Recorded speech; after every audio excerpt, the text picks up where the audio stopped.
Algo había salido mal en la predicción meteorológica que habían realizado unas horas antes.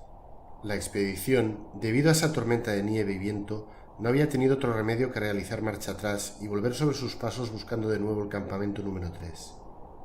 La hora y media que les había tomado a esos 5 valientes alpinistas recorrer todo ese camino se multiplicaría como mínimo por 2 al realizarlo de vuelta en esas condiciones. En fila india y unidos por una cuerda atada a la cintura, empezaron el descenso tratando de no dar ningún paso en falso. Felipe, un experimentado alpinista con 3 8000 coronados a sus espaldas, no paraba de pensar que la cima de esa montaña podía esperar. Lo que no podía esperar ahora era que todos llegaran sanos y salvos al campamento. Delante de él, y en ese orden, le acompañaban un sherpa bastante joven junto con su hermano Daniel y su amigo Oscar, compañeros ambos en tantas aventuras anteriores. Tras él, Marta, otra inseparable amiga alpinista, le seguía como vagón de cola. Todos sabían perfectamente lo que tenían que hacer: caminar sin demasiada prisa, pero sin detenerse, pisando siempre sobre las huellas del compañero anterior, y mantenerse atentos a cualquier movimiento brusco de la cuerda para poder reaccionar a cualquier paso en falso de alguno de ellos. El frío era insoportable, incluso para ellos, acostumbrados a condiciones similares en otras contiendas. Ya tendrían tiempo, pero, de reconfortarse al llegar al objetivo que ahora tenían marcado. Llegar era lo primordial. Llevaban más de media hora de ruta de regreso, y ninguno lograba ver más allá de sus narices. El viento era cada vez más fuerte, y el esfuerzo que debían hacer para mantener el equilibrio era enorme. Las condiciones iban cada vez a peor, y Felipe empezó a pensar que no recordaba una situación tan difícil en su larga experiencia. De repente, un grito seco de la compañera que le seguía le sacó de sus pensamientos. Prácticamente no tuvo tiempo de volver la vista atrás cuando una gran cantidad de nieve le empujó, tirándolo al suelo y haciéndole perder el norte completamente.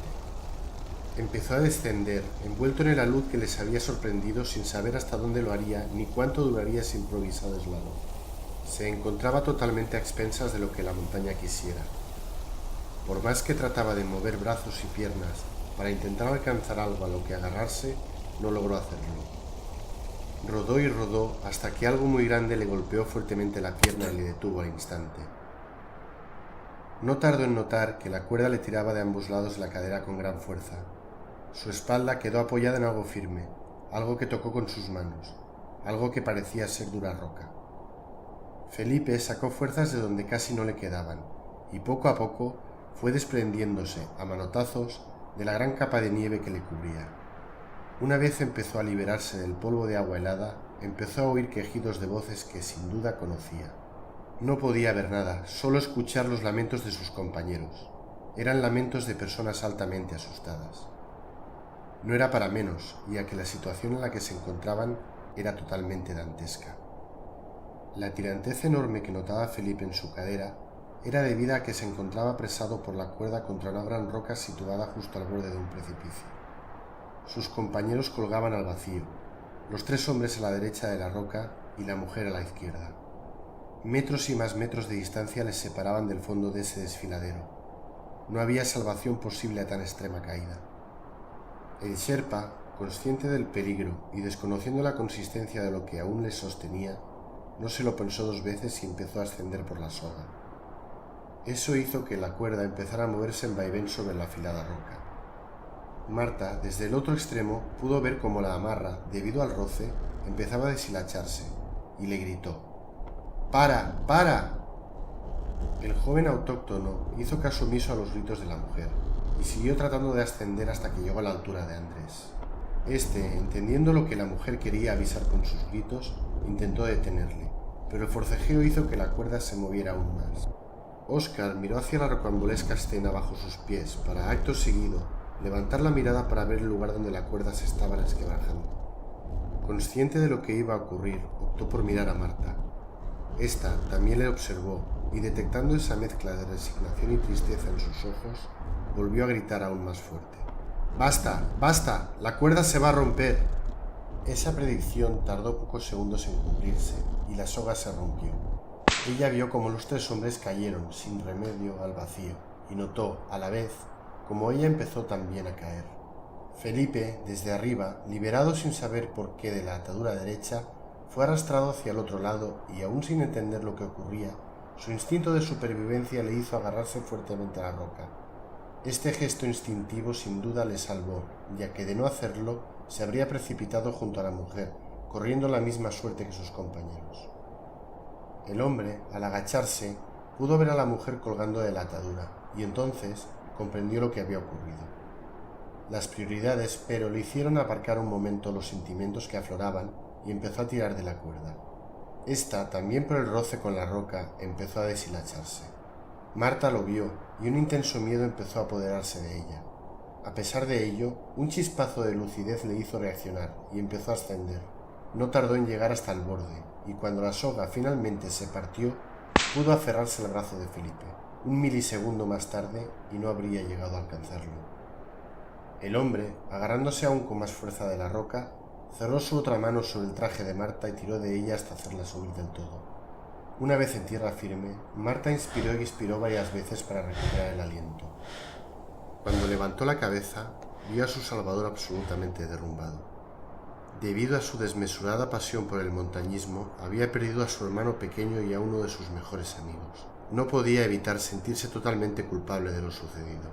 La mujer comprendió al instante lo que le ocurría y decidió que le tocaba tomar las riendas ahora de ambas vidas. Debían salvarse. Él lo había hecho por ella.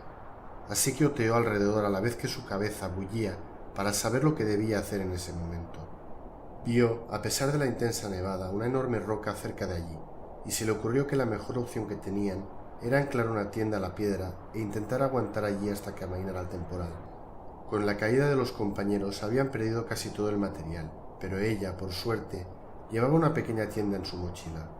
Se acercó a su salvador, que parecía que no estuviera ya en ese mundo, y acercando su cara a la suya le dijo: «Felipe, vamos a esa roca de allí». El hombre no reaccionaba, y Marta insistió: «Felipe, atiéndeme. Sé cómo estás y te entiendo, pero tu hermano no te perdonaría jamás que te abandonaras así. Ayúdame, hazlo por él». Pareció que esas palabras sí le hicieron reaccionar. Levantó la mirada, aún inundada de tristeza, y tras visionarla un par de segundos asintió con la cabeza. Ella le alargó la mano, y cuando él se la estrechó, se levantaron. Unos minutos después, ya ante la roca, lograron armar la pequeña tienda de campaña, anclándola con varios clavos a la peña. La gran piedra podía proporcionarles algo de cobijo de la tormenta. No sería mucho, pero siempre sería mejor que estar totalmente a la intemperie. Marta entró en la tienda y Felipe la siguió. El espacio era estrecho, pero no era momento para quejarse de la comodidad del alojamiento. Cerraron la gran cremallera y, abrazados, por aquello de que el calor humano es el mejor que existe para ese tipo de emergencias, trataron de resistir allí. Ella le dio un beso en la frente, notándola fría como un témpano, para tratar de reconfortarlo un poco. A pesar de que fue un casto beso, para ella tenía mucho más significado. Marta conoció a Felipe hacía ya 3 años en la agrupación excursionista de su ciudad, y no pudo evitar, en muy pocos días, enamorarse perdidamente de él. Jamás se lo había confesado, pero lo que la mujer sentía por ese hombre era lo más grande que ella había sentido nunca por nadie. Toda su vida giraba en torno a él. Siempre le tenía en el pensamiento, le veía en todas las caras de la calle, lo escuchaba en todas las voces, notaba su olor en cualquier lugar, y era protagonista de casi todos sus sueños.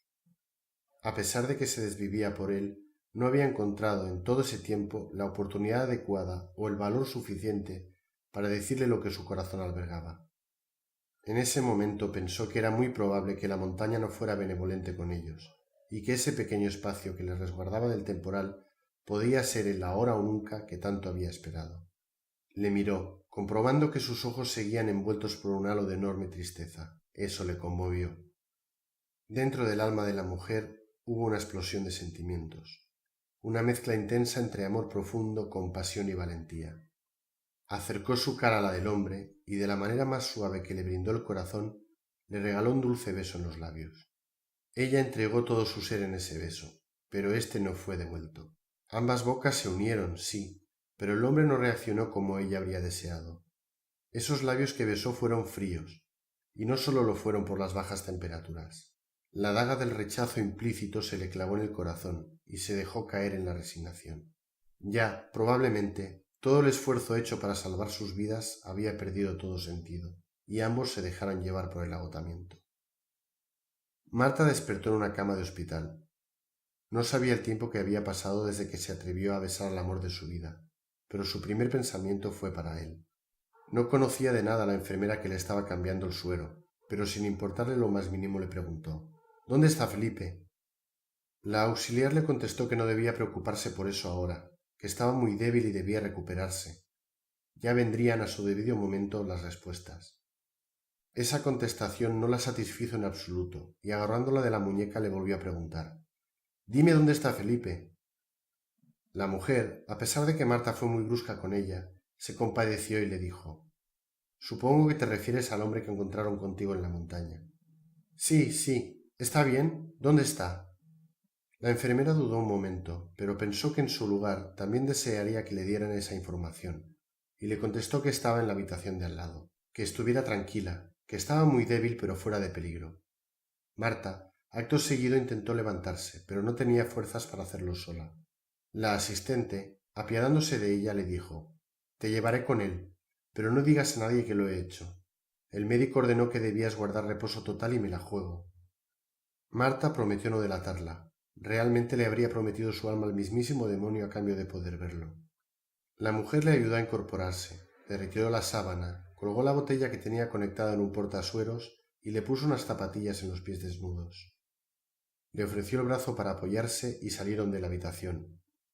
Al poco entraron en la sala contigua, y a Marta se le iluminó la cara al ver al amor de su vida vivo en ese lugar. La enfermera le dijo que en 5 minutos volvía para acompañarla de nuevo a su habitación, y se fue dejándolos solos. La convaleciente se acercó a la cama y dijo con una gran sonrisa en la cara: «Felipe, ¿cómo estás? Estaba preocupada por ti». Él la miró por un momento y giró la cara. Ese gesto la partió en dos. «He perdido a mi hermano y a Óscar y me preguntas cómo estoy. ¿Cómo quieres que esté?» «Ya, pero yo, déjalo. Nada de lo que digas podrá devolvérmelos». Ella pensó que no merecía ese desprecio por su parte, pero no dijo nada más. No era bien recibida allí y no sabía el porqué. Quizás Felipe le culpaba de lo ocurrido, o probablemente se culpaba demasiado a sí mismo. Lo que estaba claro era que lo que ella sentía por él no era correspondido. Algo que había temido tantas veces se hacía ahora evidente. Decidió que lo dejaría tranquilo y se giró para abandonar la habitación. Abrió la puerta y cuando ya estaba saliendo, la voz de Felipe la detuvo. «Perdona, Marta, perdóname. No te vayas. No te vuelvas a ir nunca». Ella se volvió a dar la vuelta y, con la vida volviéndole por momentos, mientras sus miradas se cruzaron, él le dijo: «Quédate conmigo, quédate, quédate para siempre».